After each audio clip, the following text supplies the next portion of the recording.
It's so good to see you. You too, my friend. So nice to see you. And I hear... I love your beard. Thank you. I It's appreciate it. very sexy. Thank you. You've been doing some major adulting. You just bought a house and you got your first colonoscopy. Am I right? Yes, that is true. I got my first colonoscopy right before they gave me the propofol. Yes. The doctor said, by the way, I love shrinking. Wow. Which is great. And then today, I had my very first stress test where you have to get on a treadmill. Right. And, you know, you have to take your shirt off and they put all these things on you. Yeah. And I was there and there are people coming in and out. Very, very sterile environment. Nobody saw me on shrinking. And they're like asking me all these questions. Did you eat today? Did you have caffeine today? And then she said, I'm sitting there shirtless. And she goes, do you work out? And I was like, damn it. Yeah, honestly. Obviously I do. Yes. But she couldn't tell. Wow, Yeah. that's rough. Congratulations on Shrinking. Thank you. What a massive hit. Just got Thank you picked so up much. for season 4. And Yeah. your character had a big season. Yes, well, my character is arguably the least mature character on the show. Okay. And I have now become a father on the show. So Perfect. he's a baby with a baby. Yes.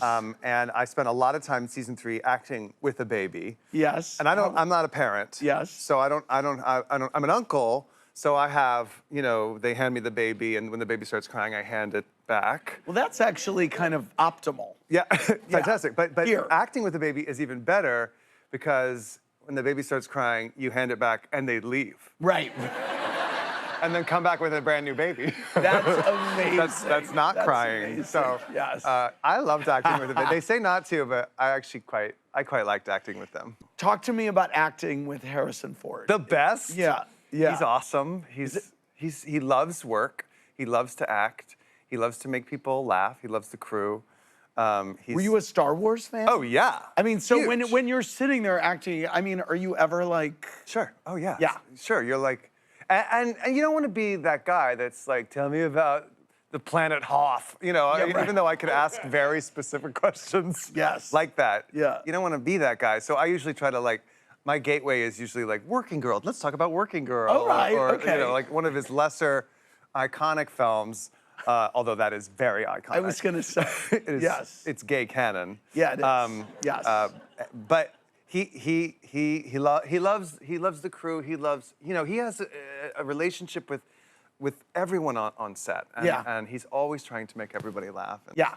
So you got to do a little Les Mis sing-off with Jason Segel this season. That must have been highly fun. So yeah, so they had this idea that Jason and I had like always sung Les Mis together, and that we would do it in the car with Harrison in the back seat. Okay. And they told us we were gonna do it, and it's the song The Confrontation. It's called The Confrontation from Les Mis. Okay. And it's where Javert and Valjean face off. Okay. And they sing kind it of a B-side.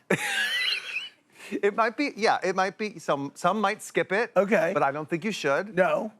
Les Mis has no skips as far as Right, I'm concerned. okay. But they sing at the same time, so it's really tricky. It's really complicated. Right. And I already knew it, and Jason already knew it when they had the idea to have us do it. And so we didn't tell Harrison what we were gonna do. Uh-huh. In the script, it just said that we sing The Confrontation from Les Mis, but he doesn't know what that means. Right. And we're like driving around Pasadena, and we start to do it, and he literally had no idea what we were gonna do.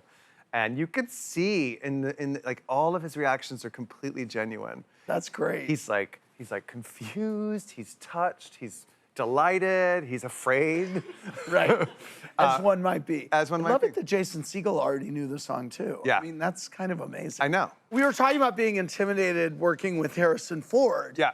But talk to me about working with Vanessa Williams, Oh. because you two co-starred together, and she's a commanding Yeah. force. Well, yes, I was her assistant on Ugly Betty, and the day before my first day, they hadn't cast her yet. I was cast first, randomly, and the day before, but by the way, that was 20 years ago. We shot the Wow. pilot of Ugly Betty. Seems impossible. And we were, it was the day before, and the assistant director called to tell me that I would be shooting the next day, and I was like, okay. And he was like, this is where you'll meet the van, and this is where we're shooting, and these are the scenes we're shooting, and you'll be shooting your scenes with Wilhelmina Slater, played by Vanessa Williams. And I swear the first AD became an announcer.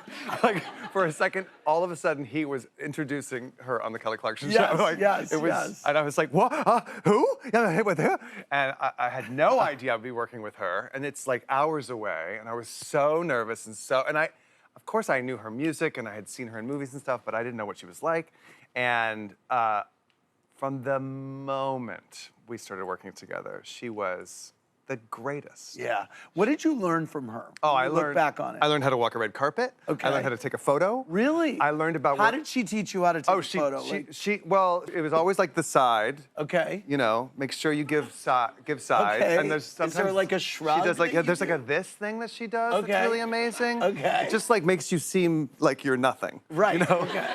Right. And then she would teach us about like she was really good about like don't stay forever when they're taking your photo Yes. because they'll take your photo forever. Right. She's like keep Keep it moving. moving. Keep Yes. it moving. Yes. And always be gracious. That was something else that Yes. she's the best. And I did so many interviews with her and so many taking her she just won the Stephen Sondheim Award at the Signature Theater in Washington D.C. Wow. And I was there for that and and she's starring on the West End in The Devil Wears Prada. She's the greatest. Yeah. I know before Ugly Betty, you were really trying to make it, and it was rough. What were some jobs that you were doing then? I worked at Barnes & Noble, Okay. which is cool. I worked at a bowling alley. Okay.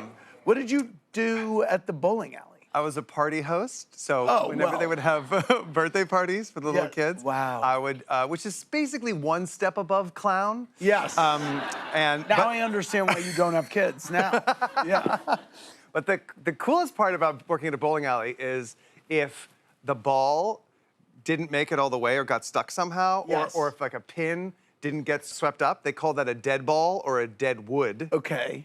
And you got to walk down and get it. Wow. So you could walk down in the gutter, in the gutters, and Wow, you do a gutter walk in front of everybody. It's so fun. It was so I fun to love walk that. down there. That was my favorite part. It's next to a walk of shame, kind of, in a weird way. You won a national debate performance in high school, I read. I was the national, I was the national champion in dramatic interpretation my senior year in high school. And that's like, it's like acting kind of, but you can play multiple characters. The one I did was based on it was a cut from a one-man play about Tennessee Williams. And you're from St. Louis, right? I am. Okay, so it was in St. Louis. Okay, love it. And I don't know if you know this. Yes. But my amazing coach, my speech coach, Karen Wilbanks, who I'm still friends with to this day, she went on, this is circa 1998, she went on findagrave.com and learned that Tennessee Williams is buried in St. Louis. I did not know that. So we visited the grave of Tennessee Williams. I am going to go on findagrave.com tonight and fish around. That's fine. I want to find some people that I love, Yeah, it was wild. Some stars. And so I kind of felt like he was with me that week for that speech tournament, and I won. It was great. I am. I'm really impressed because you're always working, and you always, with as many shows as you have on television, you do always go back to the theater. That's really important to you. I mean, that's really seems like your first kind of love, right? Totally. Why? There's something about having an audience. It's so immediate and visceral, and when you're doing theater, it really is what you're seeing that night will not be the same the next night. Right. It'll be different, and the audience is always the last character, and it's a truly special experience. And when you go home after the show that night and you think, oh, wait a minute, I could do this instead, and then the next night you get to do it again. Before I let you go, you got to tell me about you're in something with the great Patti LuPone coming up. What is it? We're in Elsbeth. We're in the season finale of Elsbeth. On CBS. On CBS, Carrie Preston. Yes. This fabulous show. And I've worked with Patti quite a few times. Yes. She was my mom on Ugly Betty. Wow. Back in the day. Wow. And then we did a play together off Broadway. I'm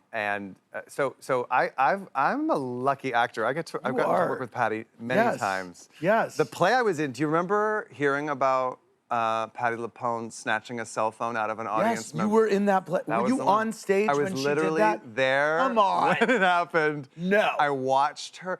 It had been something that, like, it was festering. It was festering because Yes. the woman was on her phone the whole show. Oh, boy. And you know Patti LuPone does not like that. No, she does not. I mean, nobody likes that. She also but has no left to give. she has no left to give. And it was a thrust, so there was audience kind of surrounding us a little bit. Yes. And so we could really see her. Yes. We could really tell she was on her phone. And when the second act started, because it was like intermission, everyone's backstage like, can you believe that woman? I can't believe she's on her phone this whole time.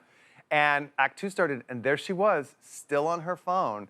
And Patti had an exit early in the second act, right past her.